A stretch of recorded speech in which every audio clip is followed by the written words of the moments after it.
Hello everyone, welcome back to the channel. Today we've got some exciting updates for Apex Legends new season, Shockwave. This will be a two-part video, one talking about the important season updates and another one showcasing the new map.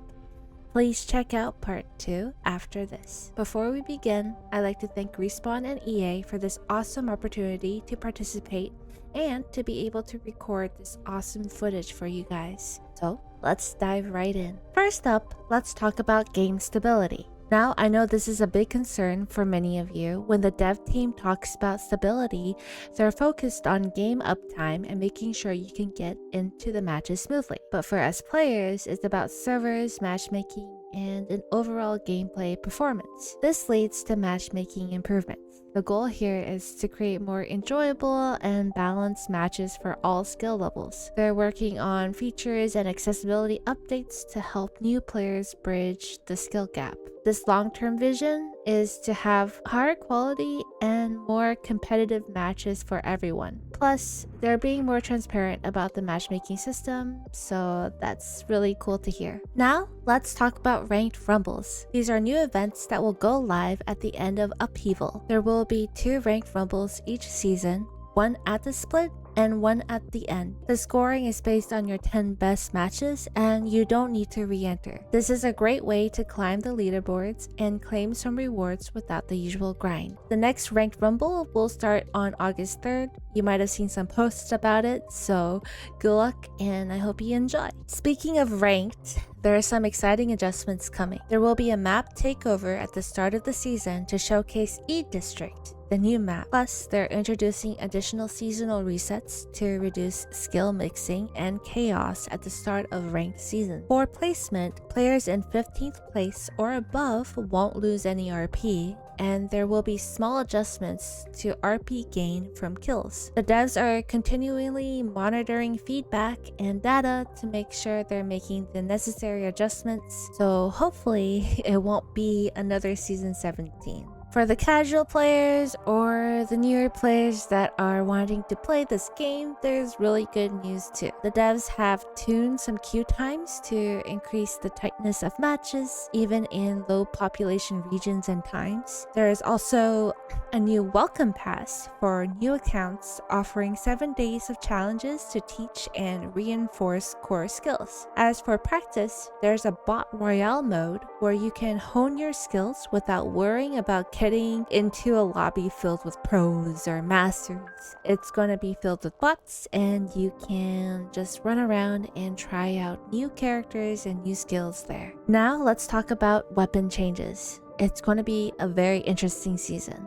Akimbo is coming to the P.20 and Mozambique. That's right, you can now dual wield pistols. It is also going to be able to take the hammer point hop up and light mag and shotgun bolts. Whatever you pick up, as long as you pick up one, it will immediately apply it to the other weapon. This weapon will also be a gold weapon option in early care packages. It is as terrifying as you think it is, and I hope you guys enjoy. It's a crazy weapon and it is really fun to use. The LMGs are getting a defense boost with a new gun shield generator hop-up, giving you around 40 shield that stacks with the Gibby arm shield, by the way, and it regenerates with time. For shotguns, the Mastiff and Peacekeeper are getting an adjustment to their pellet spacing, pellet shape, and damage. The EVA 8 is also coming out of the care package, taking on the boosted loader as a hop-up, and the R99 SMG is going to be our red weapon of Season 22. Sadly, the bow is still a care package weapon for now. I'm so sorry, bow fans. Controller players, listen up. I don't know why I didn't open up with this piece of information. Alert! Aim assist is being reduced by 25% for PC and crossplay into PC lobbies. So, this means as long as you have a controller plugged in a PC lobby or a mixed lobby, you will have your aim assist reduced by 25%. There will be no change for console-only lobbies, but still, this is huge news. Another quality of life update, aim flinch is being removed from most weapons and legend abilities. But in the ring, ring damage will still cause you to flinch. So try not to stay in the ring and fight. It's gonna be very, very difficult. You know, when you hot drop and you're with your teammate and you're trying to climb up the same ledge and you both slide down the wall and you kind of just look at each other, it's just doomed from there because you guys just can't climb on top of each other. That is a quality of life that has been updated. It will no longer be a problem, and climbing mechanics are a little bit updated, so it will allow you to finally climb in the same spot your teammates are climbing. It will no longer bump you both off. Legend class updates are also coming in Season 22. Controller Legends will get a zone overcharge ability, meaning they gain an extra 25 shield if they are in zone. So it means if you're playing any Controller Legend like Watson, Caustic, Rampart, or Catalyst, the moment you step in zone in the ring, you will get an extra 25 shield on top of your current shield. It is temporary, so if you step out, it will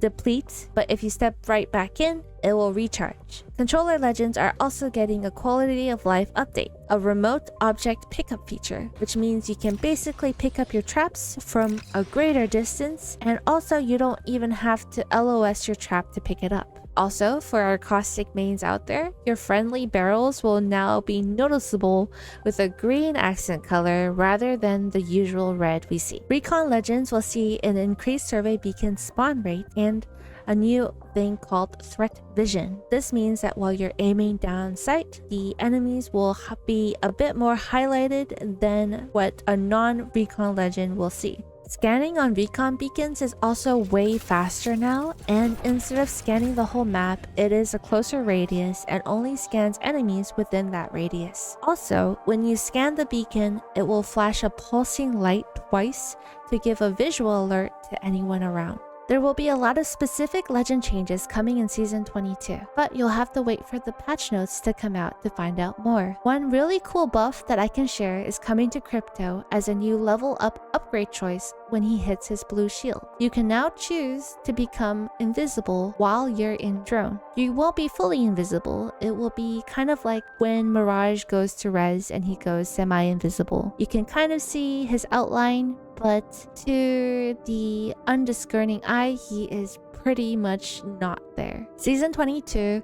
has new amazing designs for legend skins, weapon skins, and even an heirloom recolor. The battle pass is also exciting with new items to collect, and the reactive Pt.1 is amazing when you dual wield them. The design quality of life that is in the new season is that banner tracker art is now equipable to any legend and hopefully re-obtainable to complete your missing set. Lastly, there will be new core mechanics and features added. Revival is a mechanic that lets you respawn near your squad mates when the timer hits 0. As long as one squad mate is alive, anyone who becomes a deathlox will be able to revive, which means there's no longer a need to go craft banners or retrieve banners when your teammates die. As long as one of you is alive, there will be a respawn ship that comes and drops your teammates off. But this mechanic is not in ranked, and it's only going to be in pub modes. There will be a new battle sense mechanic being added to the core battle royale mode, including enemy health bars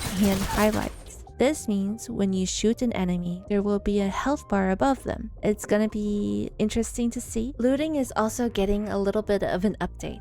In the mid-game, after Ring 2 closes, loot bins will reset and refresh all open bins. This means any bins that have been opened will close and respawn new loot inside. Watch out for gold bins with better loot and mythic bins marked on the map with top tier gear. These bins usually spawn at the end of Ring 2 closing, and you'll be able to see them marked on the map. And kind of like a care package, the mythic bins will shine a red light. These mythic bins will take a while to open, but when they do, they will most likely have gold weapons and one red weapon, so it will be worth the wait.